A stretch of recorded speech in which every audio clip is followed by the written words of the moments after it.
Riyad As-Salihin, The Gardens of the Righteous, by Imam Nawawi, produced by Respect Graduate School. Chapter 96, The Duha Prayer.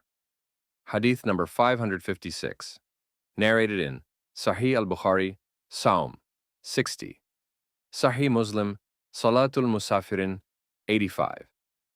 Abu Huraira, may Allah be pleased with him, said, "My friend, peace and blessings be upon him, ordered me to do three things: to fast 3 days every month, to do the 2 units of the Duha prayer, and to do the witr before sleeping."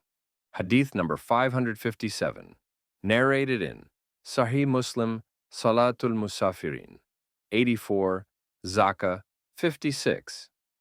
Abu Dar, may Allah be pleased with him, reported that the Prophet, peace and blessings be upon him, said, "When you get up in the morning, charity is due from every one of your joints.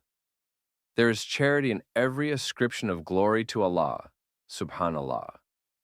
There is charity in every utterance of praise of Him, Alhamdulillah. There is charity in every declaration that He is the only true Allah, La ilaha illallah. There is charity in every declaration of His greatness, Allahu Akbar.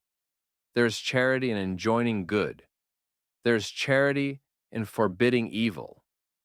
2 units of Duha, forenoon prayer, is equal to all this in reward."